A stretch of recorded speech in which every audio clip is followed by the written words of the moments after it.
One. Hello, everyone, and welcome to the Twitch Snubers podcast. I am your host, Colin Connors. With me, as always, is my wonderful co-host, the Latina flavor, Alicia Garza. Hi. Also joining us today, the very beautiful Stephen Lehman. Thank you, Colin. The always insightful Alex Cash. Hey. And the girl from Canada, Elise Anderson.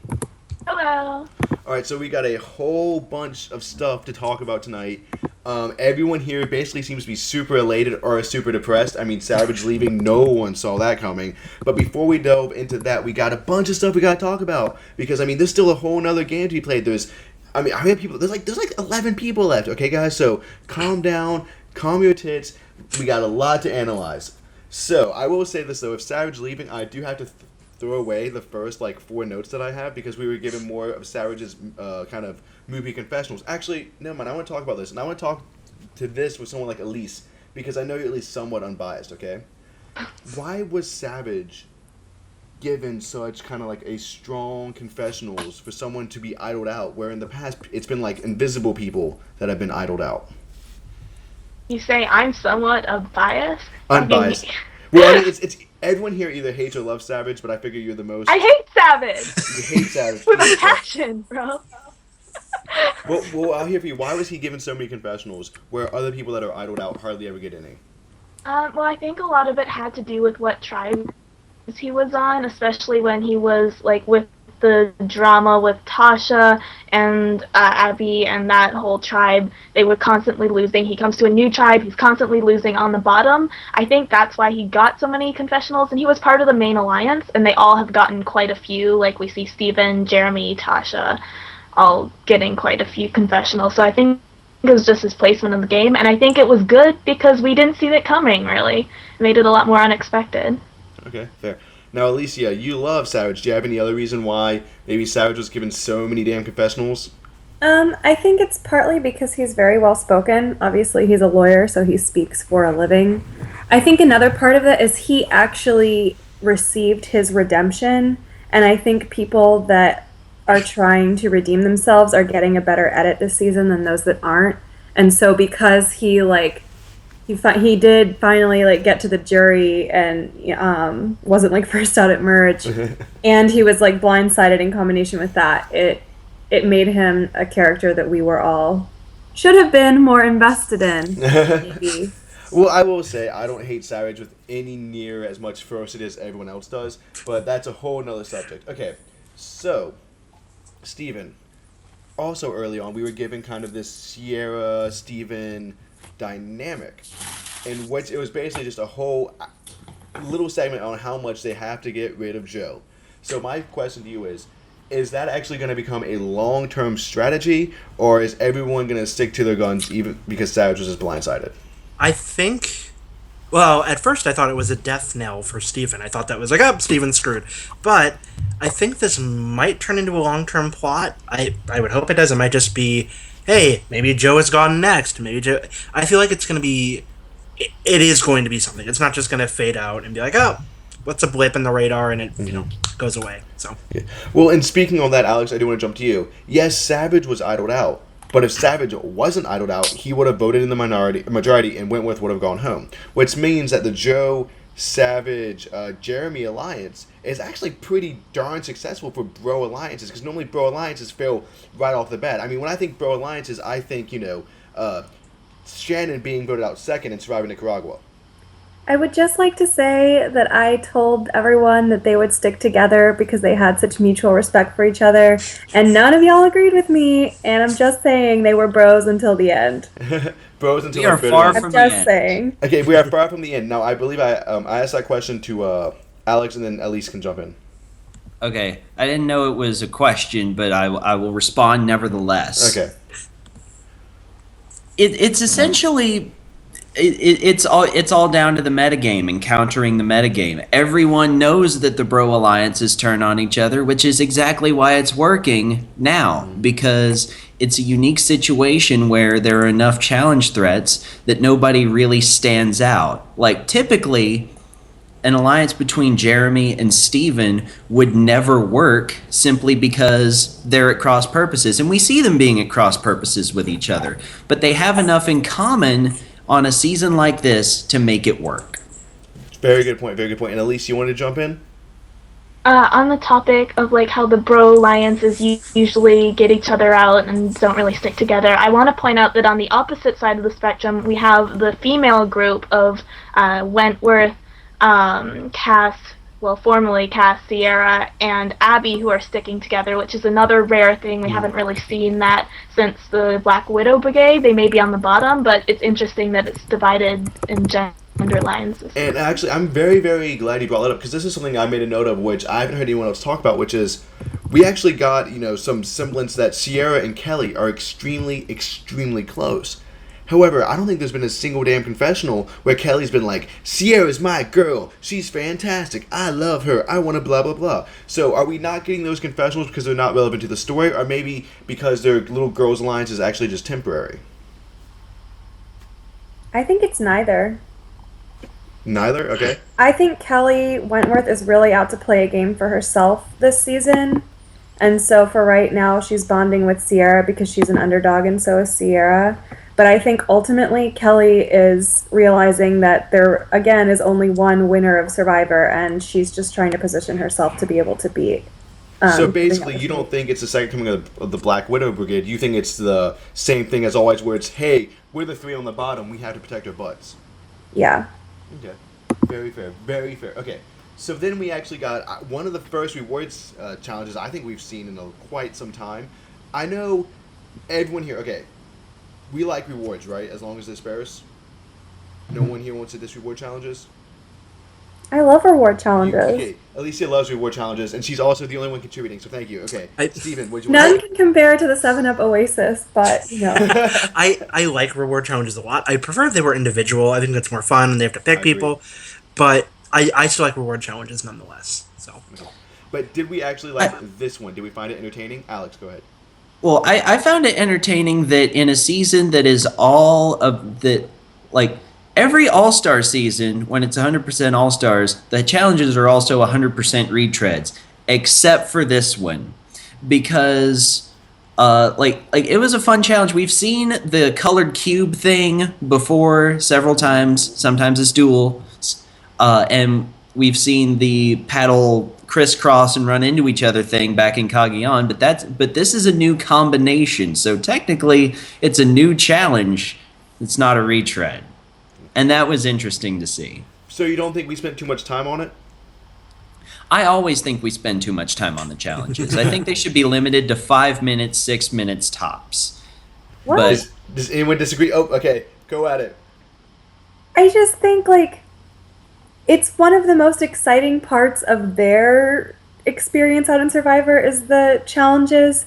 So when they're trying to, relive it when they were watching it at home, how lame would that be to be like, oh, and there's 2.5 seconds of that really awesome challenge that we spent 8 hours prepping for and strategizing for and going through and playing, and then Okay. Elise and then Steven. I think the challenges are good just because they add a lot of tension into episodes that might be boring strategically, like if it was just, I don't know, another throwaway vote. But potentially you could have a really tight race, or maybe like we saw with Joe this episode, will he win, will he not, what's going to happen? I think that's why the challenges spoiler are alert, Joe necessary. always wins. I don't know what he's made out of, but he just always wins. It's kind of not fair. If I was on Survivor and they're like, oh, here's Joe, I'd be like, okay, this is bullshit, I'm going to go home. Steven, you want to jump in on that? I was going to say, I get the challenges being trimmed down, but I think there's some challenges that I would really like them to keep at, endurance challenges. I actually really enjoy watching those. And then coconut chop. And then the auction. Those are the 3 full things that, I want in their full, glory. Everything else can be trimmed down a bit, but endurance, Okay. auction, and coconut chop. So what you're saying is it depends on the challenge. Yeah. Alicia says it should always be 30 minutes long. Elise is like, man, I don't really give a shit. All right. With that being said, we were actually given some Keith love this time around, which thank God, because my fantasy Survivor team desperately needs that. I am in last place by about 30 points. And I guess anyone who wants to answer this can answer this. We have not been given too many confessionals that are just happy up in the air stuff. I mean, we got one from Steven last episode. So, do we think this season is focusing too much on his strategic confessionals, or do we just not give a crap about Keith, being happy and driving the little taxi cab around? I think it's just because, All-Star seasons are serious business. the contestants tend to treat it more like serious business, and stuff gets personal and gets nasty. Birds get flipped, and so yeah, it matches a tone, but it is important to get some leavening of it every once in a while. And I loved Keith and his Toto. Okay, and go ahead, Steven. I was just gonna say, it was so nice to see just a scene about like people having fun on a reward, and I just really enjoyed it because I love Keith, and that was probably the most, well, aside from the vote, that was the most fun I had the entire episode with the Keith on the tuk-tuk. I loved it. Okay, and then Alicia, you want to jump in on that? I think we're spending a lot of time focusing on the strategy and not so much like the happy-go-lucky stuff because, again, this is a second chance season, and most of the returning players coming back have not been thinking for years and years and years, oh, if only I had gotten to go on that reward, or if only I'd won that immunity. They're thinking, no, if I'd made that move when I should have, or if I didn't make that move because it was terrible. Like, that's what they're focusing on, and so that's what Survivor editing is focusing on. That's why I can only think of like 3 confessionals off the top of my head this season that have been about funness. Now, If only I rode that Toto, then I would have won the season. if only I would have rode that Toto. That might be our episode title. Anyways, but does the fact that it comes from Keith mean anything? Because we've only heard from Keith in kind of like little patches like this, which basically says to me, Keith's not winning. Keith's going to be out at Final 7 in like one of the random Double Brood episodes, or am I just reading too much into that? I mean, was Keith ever going to win this season? He could have. He could have. No. Done it. According to my fantasy team, he could have. No. Keith is like Abby. No one is going to take him seriously enough to like actually vote for him to win. Even if he played a brilliant game. I would say Keith, unlike Abby, I think Keith could get 1 or 2 bitter jury votes, but I don't think he could win. If that's fair. Alex, you want to jump in? I think Keith could win versus Abby and Tasha in a final 3. Because I don't think people like Tasha. That's very fair. Very fair. And speaking of which, a lot of the Inside Survivor, like what we didn't see, basically says that last episode, the Tasha and Cass fight was absolutely a giant mesh. Things got racial at some point in time, so I'm actually kind of happy we got to avoid some of that. Now, Yes. Yeah. Learning from Worlds Apart. from Yeah. Keith. Speaking of Keith, we also have people like Kimmy and Kelly Wigglesworth that are still just not getting any airtime. And am I the only one that's just extremely frustrated by this, or is everyone else just like, we've written them off, Colin, they're not really part of the story? I mean, Kimmy got that one, not that you're saying Kimmy, but Kimmy got that like one confessional about like locks today. Yeah, she got one. That Kelly means- talked about why she sucked at the challenge in season 1.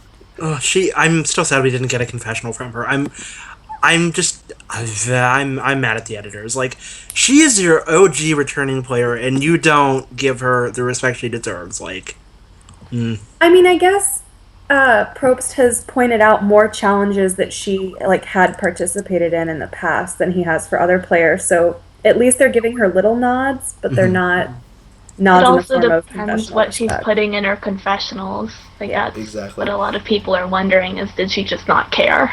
Well, and that's the thing is, if you go online and look at kind of her confessionals that take place, the secret scenes, none of them have been particularly good. Alex, you wanted to jump in?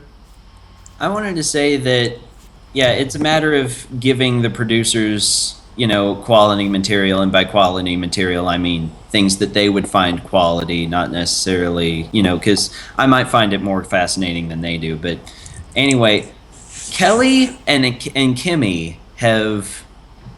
They are the non-bro members of the Bro Alliance. Their storyline does not fit in easily into what we've been given so far, and so I don't blame them if it falls by the wayside until that stark bros versus Black Widows divide softens up a bit. Okay. Very fair. Does anyone else want to add anything about the 0 confessional getters, or the 1 confessional getters? No? Okay. So we've beaten that subject to death. The immunity challenge. Joe won. again. Ooh. No one's surprised. Joe has this target on his back now, and I actually, as much as I'm saying the Bro Alliance is working, when he loses, he's gone. Because he has to be gone. Because that is basic Survivor 101 strategy. Now, I guess what I wanted to ask, and anyone can answer this, is it Joe's fault that he's seen as such a threat? Like, should he not be trying in these immunity challenges? Because an argument can be made that if he didn't try in the immunity challenges, he would just be voted off anyways. Is there anything Joe can do? Steven, go ahead. I was just going to echo your point, Colin, in that based on Worlds Apart, people already saw Joe as a target anyway. So it's not as though, like, he has much of an option but to win. Because it's like, had he not won tonight, he would have gone. Had he not won last week, he probably would have been up for consideration. I mean, people can say Joe...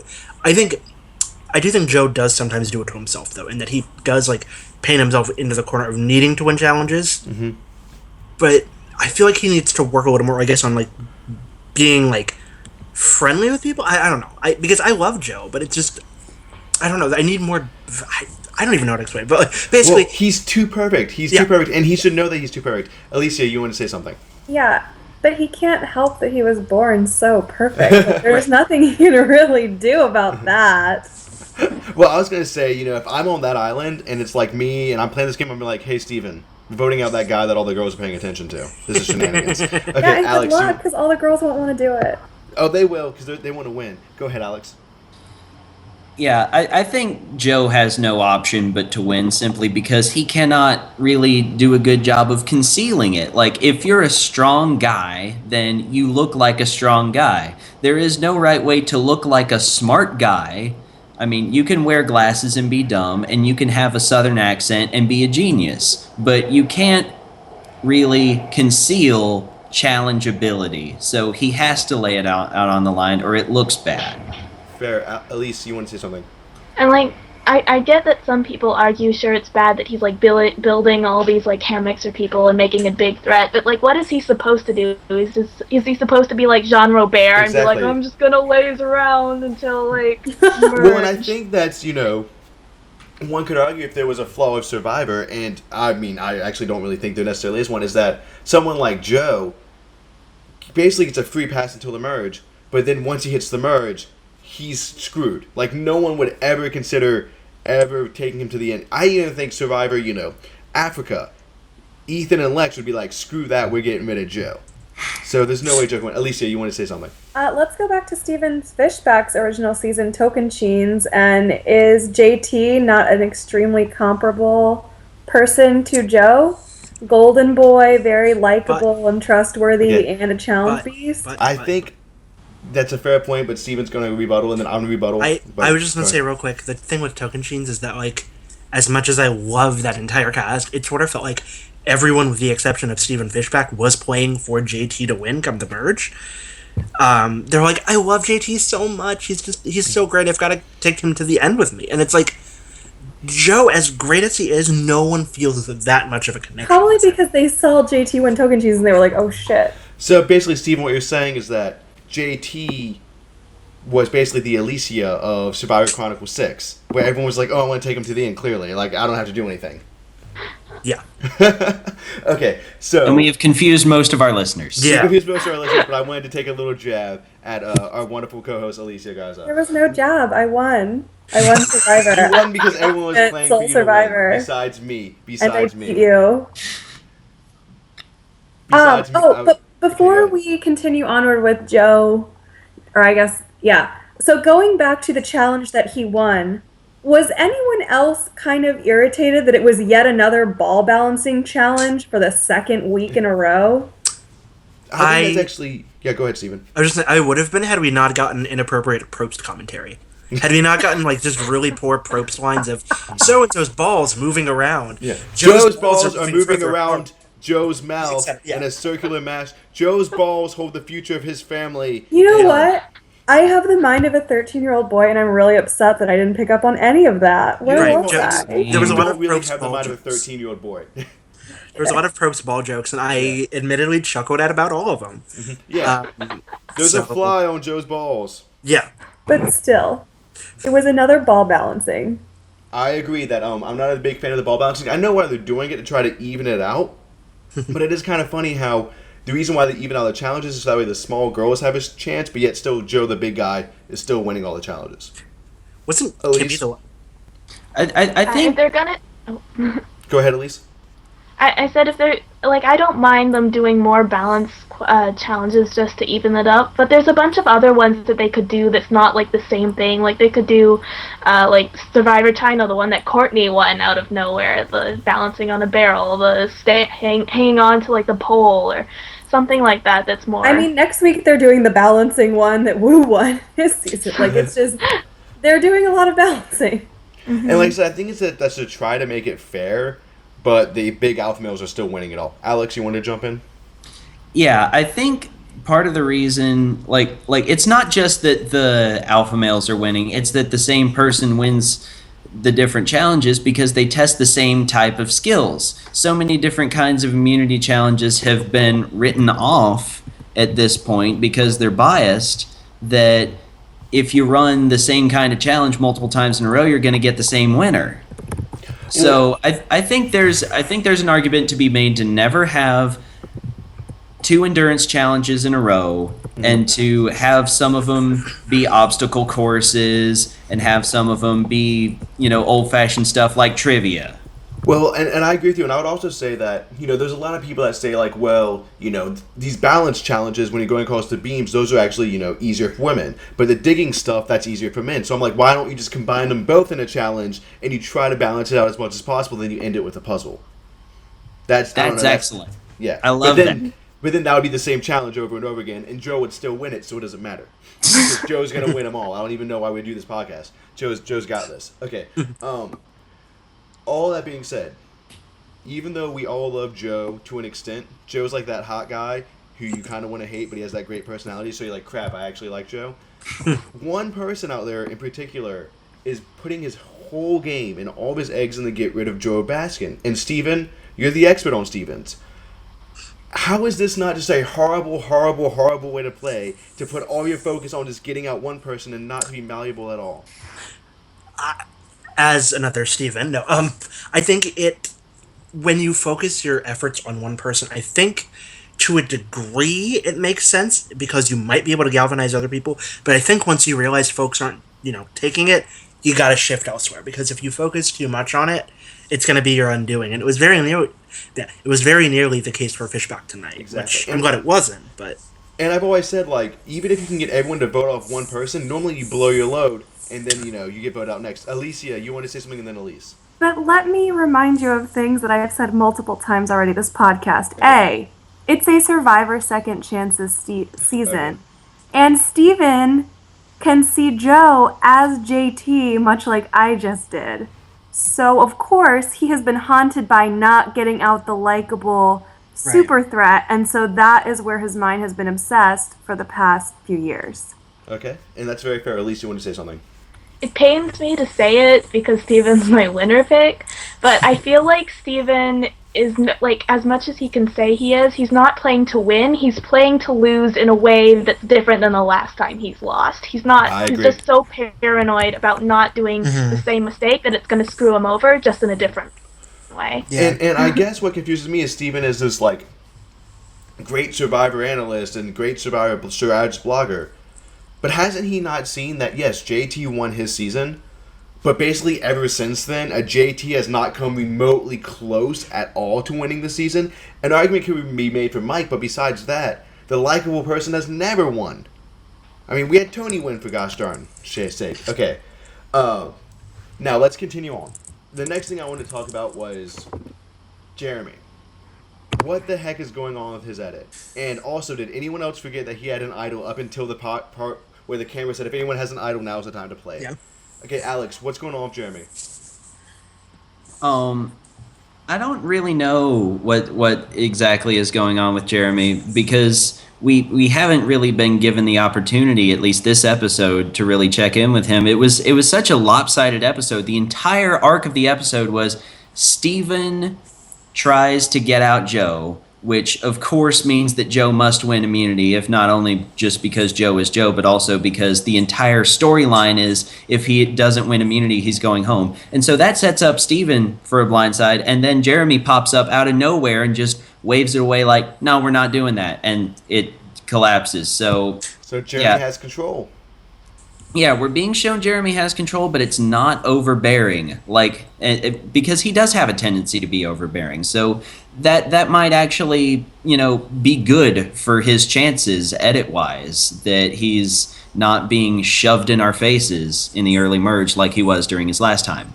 And I agree with that. Steven, did you want to hop in on this? Um. Oh no, I'm- he was just waving his hand. People do this. Just let listeners know. We have this system where people raise their hands if you want to get called on, but as a result, most of the time the panelists are constantly waving their hands to like scratch their head, or if they're Elise to fix their hair, even though it's already fine. Alex is always dancing a little bit. Steven is just making weird sign language symbols. It's just a mess. It's just a giant mess.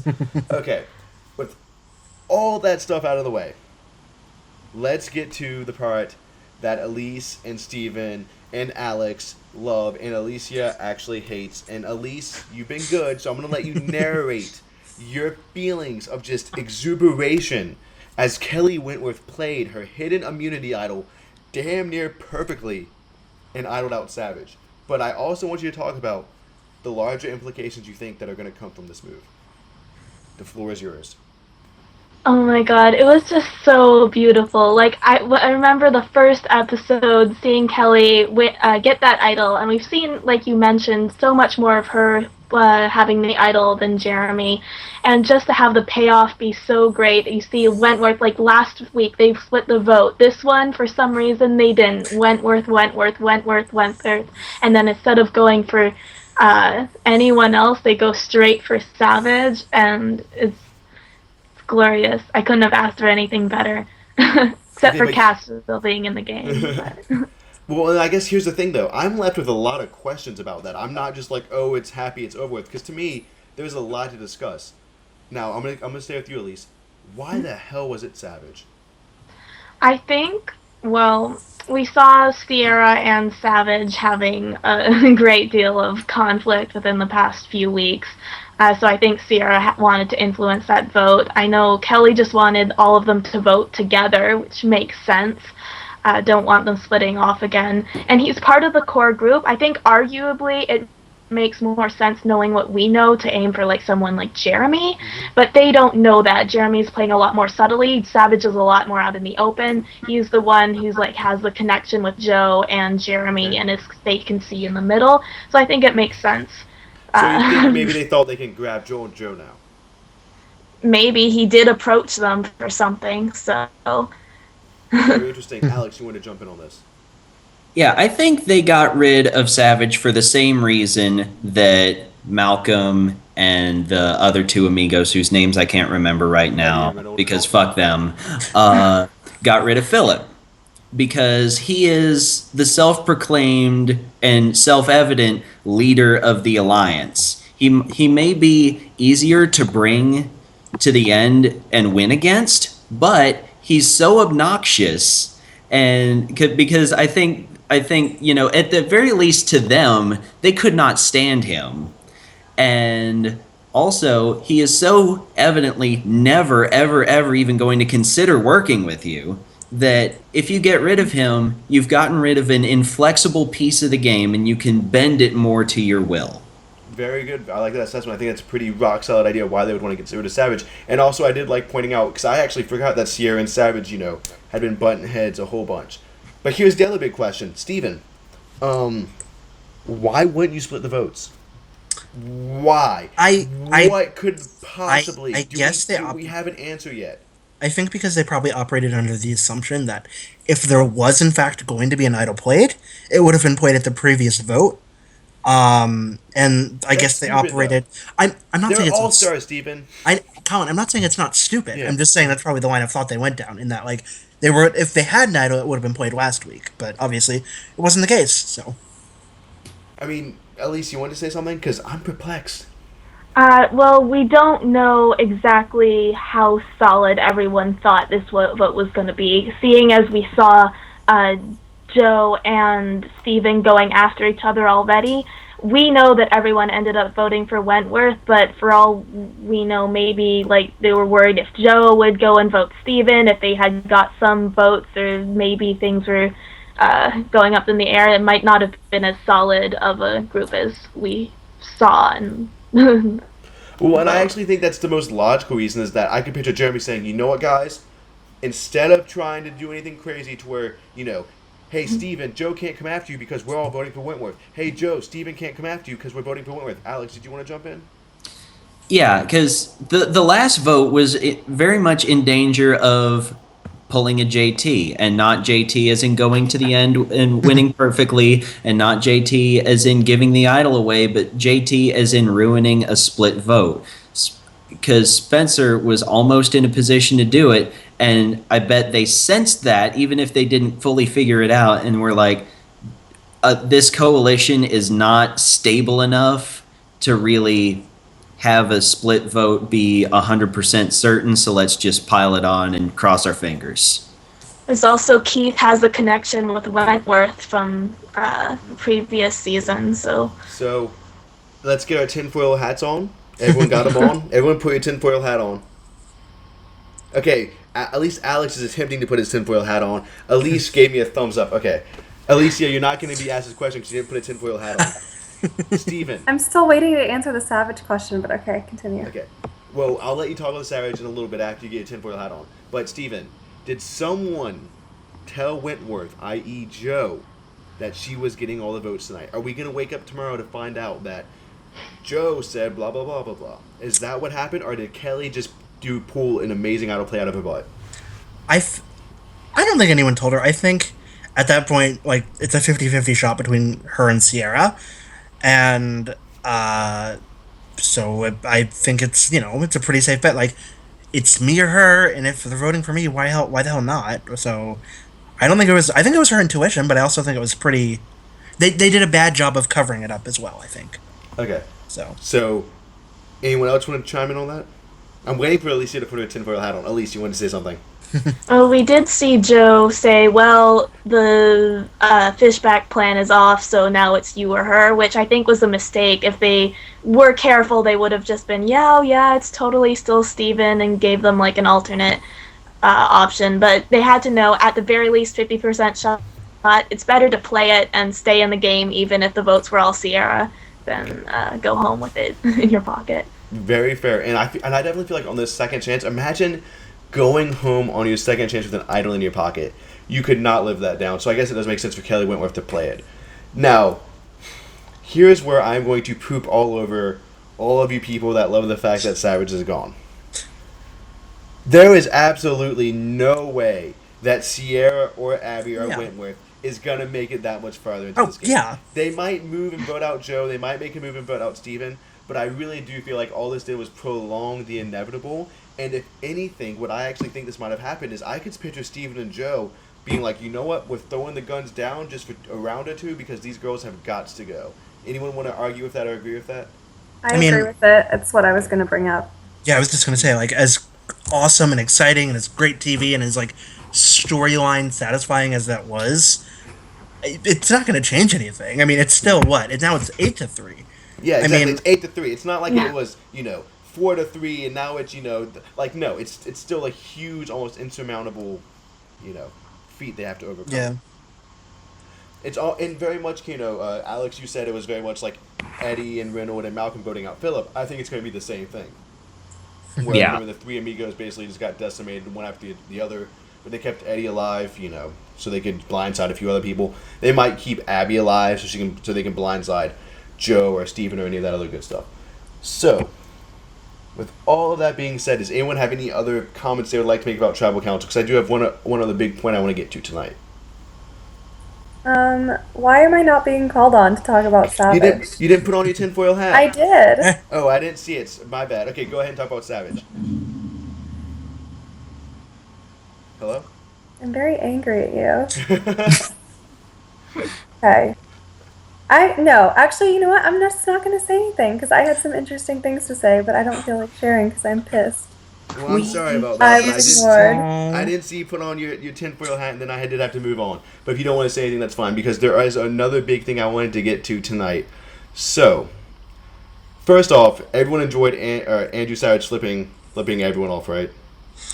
There was Oh yeah, childish. double I think it was bird. just Abby Two people with specifically, birds. because Andy Abby Tribal made a Council comment. with 2 birds. Yeah, we had 2 birds tonight at Tribal Council. It was a bookends, right? Because Cass came in and Andrew left with, so... Exactly.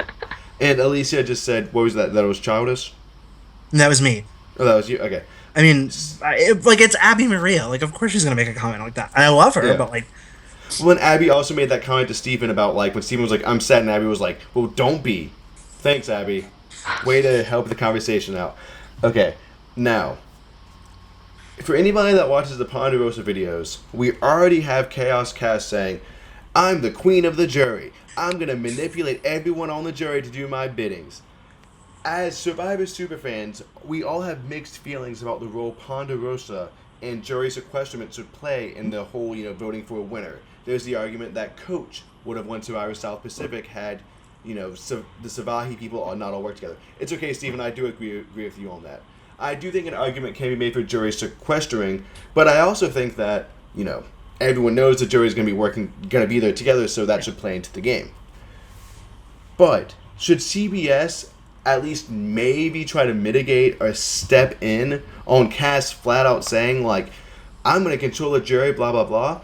Or, simply put, is anyone even going to give a shit and listen to her? Steven, go ahead. I was going to say, like, it's part of the game. Like, the people who are voting out everyone have to acknowledge that the power is going to transfer over to the jury. So, like, Cass saying she's going to try to influence as a juror, that's her freaking role in the game now. Like, Okay. I don't know. It's yeah. That's fair. Elise, you want to say something? Yeah, I almost wish we had more emphasis, on the Ponderosa videos about what people are saying in terms of the strategy, because it's very interesting. We have a lot of theories about people saying that the first few jurors really influence, how the rest of the jury feels. I think it's a really interesting aspect of the game, and I almost just wish we had more of it instead of less. And I guess, but my only comment to that would be made by, influence only spreads so much. Now, Cass and Savage didn't really like each other that much. So, if anything, I imagine Cass being like, Spencer was so great, you should vote for Spencer. Is this going to make someone like Savage be like, I'm not going to vote for Spencer, So, while I do think some jury management can happen, and, sometimes juries can get together, there's always going to be people that go against that. For instance, in the Samoa jury, there was a huge thing to try to make it to Russell gets 3rd place. They were going to try to split the votes between Natalie and Mick. However, no matter what, Eric and Shambo were going to vote for Russell, no matter what they said. So while I think it's kind of almost sad that people in the jury want to influence other people, it's something that can be mitigated. Go ahead, Stephen. I just say, it's the jury. I mean, it's their role to vote for a winner. So that's why my thing is, I don't know. I think it makes sense to me that they're going to vote for... They're going to try to influence, because they want to have their... Let me make a correction. It was John that voted for Russell, not Eric. Thank you. Yeah, but, I don't know. I just think it makes sense because, it's the jury, it's their job, so of course they're going to try to influence other jurors to do what they want. Yeah, okay, that's fair. Very fair. Elise, you want to say something? I think your point is, I don't really think Cass is going to be that successful, but it is still part of the game. It's up to her if she wants to try to, yell at Savage for, 3 days. That'd be amazing. Yeah. And I can imagine people are going to react to Cass the same way they react to RC, which was just be like, oh my god, leave me alone. I want to eat a bagel. I just want to eat the bagel. Oh my god, shut up. Alex, you want to say something? Yeah, I think that, Cass says she wants to influence everybody, but I bet everybody who ends up on the jury is going to think the same thing. I'm going to convince everybody that I am right. Because, they're no longer having to vote each other out. They're no longer having to, play nice with each other. So decorum goes out the window, and they're going to be, really passionately arguing. And I think it's going to be, 10 people.